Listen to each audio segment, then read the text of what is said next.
లోకేష్ గారి టికెట్ అయినా అచ్చెన్నాయుడు గారి టికెట్ అయినా కూడా ప్రకటించేది చంద్రబాబు నాయుడు గారే.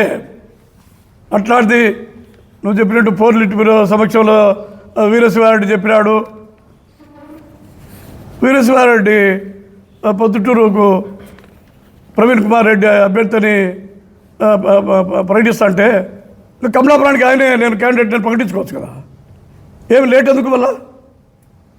అంతే కదా. నువ్వు ఎవరో ప్రవీణ్ కుమార్ రెడ్డికి పొద్దున అంటున్నావు, నువ్వే కమలాపురానికి నేనే క్యాండిడేట్ నేను ప్రకటించుకుంటే పోలే, ఆడికి పని అయిపోతుంది కదా. అదే చెప్తాను, నువ్వు అడిగిన దానికి చెప్తానా. రాష్ట్ర అధ్యక్షుడికి చెప్పకుండా, జిల్లా అధ్యక్షుడికి చెప్పకుండా వీరశివాడు కొని చెప్తారా? పార్టీ అధిష్టాన వర్గం చర్య తీసుకుంటారు. ఇది వీరశివారెడ్డి లాంటి వాళ్ళు కొత్తగా పార్టీలోకి వస్తే పార్టీకి ఉపయోగపడాలా. ఇట్లా స్టేట్మెంట్ ఇచ్చి పార్టీకి నష్టం తెచ్చే పనులు చేయకూడదు ఎవరు కూడా. ఇది చాలా తీవ్రమైన విషయం. ఇది మేమేం కావాలా? 3 సంవత్సరాల నుంచి కష్టపడినాడంటే మేము ఏం కావాలా? 37 సంవత్సరాల నుంచి. ఇప్పుడు మేము చెప్పేది అదే కదా. ఇప్పుడు ఆల్రెడీ ప్రభాకర్ రెడ్డి వీళ్ళు చెప్పినారు కదా, అవన్నీ జరిగినాయనే కదా ఇప్పుడు ప్రెస్ మీట్ పెడతా ఉండేది. నేను చెప్తాను కదా, ఎవరి టికెట్ అయినా కూడా అచ్చెన్నాయుడు గారు కానీ లోకేష్ గారి టికెట్ కూడా చంద్రబాబు నాయుడు గారే ప్రకటిస్తారు. మిగతా వాళ్ళకి ఎవరికి అధికారం లేదు. ఒకవేళ అధిష్టాన వర్గం నిర్ణయించి జిల్లా పార్టీగా మాకు సమాచారం ఇస్తే మేము చెప్తాం తప్ప రాష్ట్ర పార్టీ నిర్ణయం లేనిది, చంద్రబాబు నాయుడు గారి నిర్ణయం లేనిది ఏమీ చెప్పము. గుర్తుపెట్టుకోవాలా, 37 ఏళ్ళ మంచి 40 ఏళ్ళ మంచి పార్టీ పుట్టినప్పటి నుంచి కళ్ళ తిప్పలు పడినటువంటి వాళ్ళు, నాయకులు, టికెట్ అడిగే వాళ్ళు, కార్యకర్తలు, ఓటర్లు, అభిమానులు ఎంతోమంది ఉండగా ఇటువంటి స్టేట్మెంట్ రావడం దురదృష్టకరమైన విషయం. కమలాపురం మాజీ ఎమ్మెల్యే గౌరవనీయులు వీరశివారెడ్డి గారు తెలుగుదేశం పార్టీలోకి చేరటము అందరికీ సంతోషము. అయితే నిన్న ఆయన ఒక ప్రెస్ మీట్లో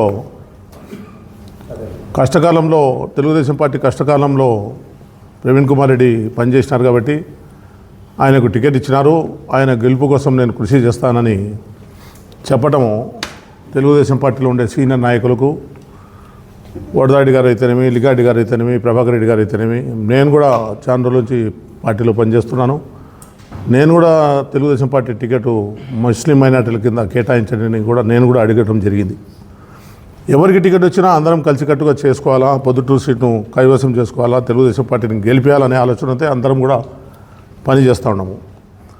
ప్రవీణ్ కుమార్ రెడ్డికి ఇన్ఛార్జ్ ఇచ్చినప్పుడు లింగారెడ్డి గారిని తీసేసి, లింగారెడ్డి గారు ఎంతో కాలం 40 ఏళ్ల నుంచి తెలుగుదేశం పార్టీలో పార్టీ పుట్టి ఉండారు. ఆయన ఒకసారి ఎమ్మెల్యే 4 సార్లు పోటీ చేసినారు, 2 సార్లు జిల్లా అధ్యక్షుడిగా పనిచేసినారు. అందరికీ కష్టాలు వస్తాయి, కష్టకాలం అనేది పార్టీకి వస్తుంది, మనుషులకు వస్తాయి. వీరశివారెడ్డి గారికి మరి ఎవరు చెప్పినారో ఏమో, ప్రవీణ్ రెడ్డి గారికి టికెట్ కేటాయించినారు, నేను ఆయన గెలుపు కోసం కృషి చేస్తానని తెలుగుదేశం పార్టీ కార్యకర్తలు అయోమయ పరిస్థితికి పోయే పరిస్థితులు ఈరోజు పొద్దుటలో నెలకొల్పడం జరిగింది.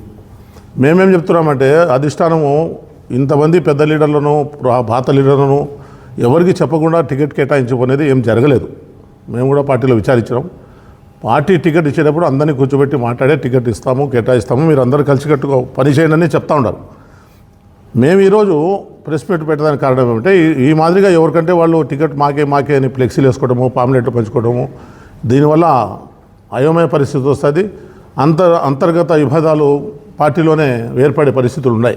మరిన్ని వీడియోస్ కోసం ఛానల్ ని సబ్స్క్రైబ్ చేయండి, లేటెస్ట్ అప్డేట్స్ కోసం వాట్సాప్ ఛానల్ ని ఫాలో చేయండి, అండ్ లింక్ డిస్క్రిప్షన్ లో ఉంది.